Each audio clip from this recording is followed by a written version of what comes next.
बिस्मिल्लाहिर्रहमानिर्रहीम। अस्सलाम वालेकुम दोस्तों, उम्मीद है आप लोग सब खैरियत से होंगे। आज है 25 अगस्त 2025 और वेलकम करता हूं आपको एक और नए व्लॉग के साथ। दोस्तों, कभी क्या आपने सोचा है कि कैसे एक छोटी सी शुरुआत एक बहुत बड़े ब्रांड को जन्म देती है? जी हाँ, आज के इस व्लॉग में हम बात करेंगे पाकिस्तान के सबसे बड़े retail brand Imtiaz super store के हवाले से कि कैसे एक छोटी सी दुकान से की गई शुरुआत आज पूरे मुल्क का सबसे बड़ा रिटेल ब्रांड बन चुका है और हजारों नहीं बल्कि लाखों कस्टमर्स के दिलों पर राज करता है और उनकी पहली चॉइस भी है। तो चलें शुरू करते हैं आज का व्लॉग और आपको इम्तियाज सुपर स्टोर की शुरुआत से लेके अब तक की सारी जर्नी आपको इस व्लॉग में बताते हैं। 1955 कराची बहादुराबाद की तंग गलियों में एक छोटी सी दुकान, चंद बोरियों में चावल, चीनी और जरूरत का कुछ सामान। इस दुकान को कई वर्षों तक चलाने वाला बूढ़ा शख्स हाकिम खान अब्बासी अब हिम्मत हारता जा रहा था। उसके घर को चलाने वाली ये दुकान आहिस्ता आहिस्ता अपना वजूद खोती जा रही थी, लेकिन उसी दुकान में खड़ा 14 साल लड़का इम्तियाज खान अब्बासी ये सब होते देख रहा था। वो अपने वालिद को यूं टूटते हुए नहीं देख सकता था। इम्तियाज खान अब्बासी शुरू से ही एक कारोबारी ज़हन रखता था, लेकिन वक्त के इस शदीद दबाव ने उसे वक्त से पहले बड़ा होने पर मजबूर कर दिया और उसने अपने दिल में ये इरादा किया कि वो इस दुकान को बुलंदियों तक लेके जाएगा। अपनी आंखों में कुछ ख्वाब सजाए जब अगली सुबह इम्तियाज अपनी दुकान पर पहुंचा तो बिखरी हुई चीजों को समेटना शुरू कर दिया। उसने चावल और दालों को छोटे पैकेट्स में पैक किया और उन्हें रिटेल में बेचने लगा। इम्तियाज ने उस दौर में डिलीवरी सर्विस का भी आगाज किया। वो घर घर जाकर डिलीवरी देता और इस काम के लिए उसने 3 पहियों वाली साइकिल का इंतखाब किया। उसने छोटे छोटे पंफलेट्स बनाकर भी पूरे मोहल्ले में तकसीम किए ताकि उसकी दुकान की सेल्स में इजाफा हो सके और ये तकनीक वाकई ही काम कर गई। उसकी दुकान पहले से बेहतर सेल्स देने लगी। वक्त चलता रहा और 1955 से 1972 आ गया। ये वो वक्त था जब पाकिस्तान में शदीद कैद की सूरत हाल थी। इस कैद की सूरत हाल को कवर करने के लिए हुकूमत पाकिस्तान ने राशन कार्ड का इजरा किया ताकि तमाम लोगों तक बराबर का राशन पहुंच सके। इन कैद के दिनों में इम्तियाज की दुकान पर 35,000 से ज्यादा लोग राशन लेने आते थे, जिससे उसकी सेल्स बेस जो कस्टमर बेस है वो बहुत ज्यादा हो गया। इन दिनों में 35,000 से ज्यादा लोग हर 15 दिन बाद आते और उनको ये खुद अकेला हैंडल करता। तमाम लोगों का सामान तोलना, पैक करना, फिर उनके हवाले करना, बिल बनाना, ये सब कुछ अकेले करता था और इस तजर्बे से इम्तियाज बहुत कुछ सीख गया और वो एक बिजनेस मैन बन गया।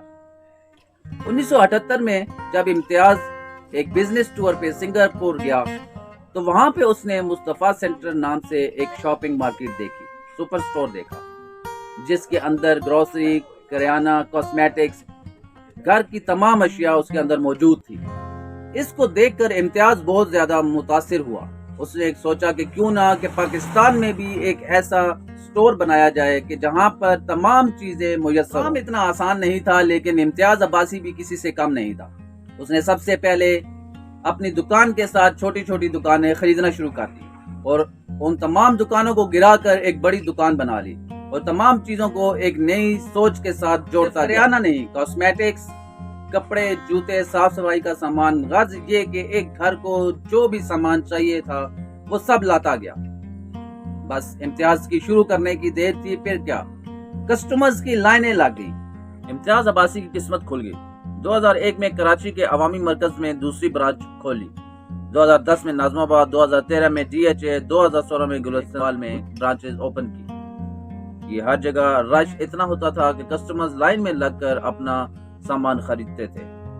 मगर इतनी कामयाबी के बाद भी इम्तियाज हुसैन अब्बासी ने सब्र नहीं किया या बस नहीं की और लोगों के लाख मना करने के बावजूद इम्तियाज अब्बासी ने पंजाब का रुख किया।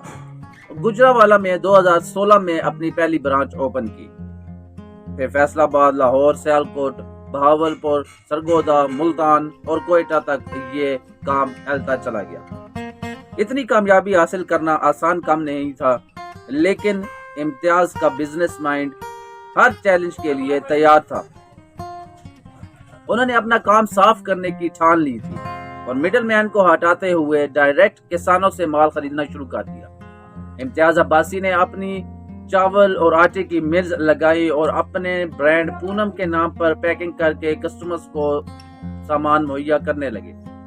اس طرح وہ کاسٹ کو کم کر کر کسٹمرز کو بہترین ریٹ پر چیزیں دینے لگے۔ 2015 کے بعد ہر چیز میں آٹومیشن لانا شروع کر دی۔ ویئر ہاؤسز میں سافٹ ویئر لگائے، سیلز کا ڈیٹا انالیسس کرنے کے لیے اپنے کسٹمرز کی ڈیمانڈ کو پہچانا، ہر شہر میں ٹرینڈ سٹاف ہائر کیا۔ جب باقی برانڈز ٹی وی ایڈز کی طرف رخ کر رہے تھے تو امتیاز عباسی نے گراؤنڈ بیس پر محنت شروع کی، اور یہ وہی نتیجہ ہے کہ جس کی وجہ سے امتیاز عباسی کا کام جو ہے وہ آسمان کی بلندیوں کو چھوتا چلا گیا۔ سب کچھ ٹھیک چل رہا تھا کہ پھر 2020 کرونا کا وار سب پہ ہوا۔ دنیا کو کرونا نے ہلا کر رکھ دیا، ساری کمپنیز اپنے امپلائیز ہائر کرنے لگی۔ اس دور میں امتیاز برانڈ کا کام بھی ڈاؤن ہونا شروع ہو گیا، اور اس حد تک کام افیکٹ ہوا کرونا سے کہ امتیاز کے مینیجرز آپس میں اکٹھے ہوئے اور انہوں نے یہ فیصلہ کیا کہ کمپنی کے جو امپلائیز ہیں ان کو کم کرنا پڑے گا تاکہ یہ نقصان کور کیا جائے۔ جب امتیاز عباسی کو یہ بات پتہ چلی تو اس نے کہا کہ ایک بھی امپلائی کو نکالنا کا میں سوچ بھی نہیں سکتا۔ اس نے آسمان کی طرف دیکھا اور کہا کہ رزق دینے والا اللہ ہے، میں کسی کو کوئی رزق نہیں دے رہا۔ اور اسی سمے امتیاز عباسی نے اور برانچز اوپن کرنے کا فیصلہ کیا۔ جابز پہ امپلائیز کو فائر کر رہی تھی، تب امتیاز عباسی اپنے اور امپلائیز ہائر کر رہا تھا، اور آج امتیاز سپر سٹور لوگوں کی ضرورت بن چکا ہے، جہاں ہر دن 2.5 لاکھ سے زیادہ کسٹمر شاپنگ کرتے ہیں اور 14,000 سے زیادہ امپلائیز کام کرتے ہیں۔ ان کے کسٹمرز ان کی ٹاپ کوالٹی پروڈکٹس کے وجہ سے مکمل اعتماد میں ہیں، کیونکہ وہاں چیزوں کے ریٹس ان کے باقی جو مقابلے میں سپر سٹور ہیں جس میں میٹرو ہے، کیریفور وغیرہ شامل ہیں، ان سے کہیں زیادہ کم ہیں۔ امتیاز نے بنا دام بڑھائے لوگوں کو وہ سب دیا جو ان کو ضرورت تھا۔ یہ کہانی صرف ایک سکسیس سٹوری نہیں، بلکہ یہ اس سوچ کی کہانی ہے کہ اس لڑکے نے سائیکل پر کام شروع کیا اور آج پاکستان کا سب سے بڑا ریٹیل امپائر کھڑا کر دیا، جو پورے پاکستان میں کامیابی سے آپریٹ کر رہا ہے۔ اور یہ سب کچھ ممکن ہوا ایمانداری اور لوگوں کی ضرورت کو دیکھتے ہوئے۔ اگر آپ بھی یہ نیا سفر شروع کرنا چاہتے ہیں تو یہ کہانی یاد رکھیے گا، ہر بڑا کارنامہ دماغ میں آئے ایک چھوٹے سے خیال سے شروع ہوتا ہے۔ امید کرتا ہوں آپ کو یہ میری آج کا ولاگ پسند آیا ہوگا۔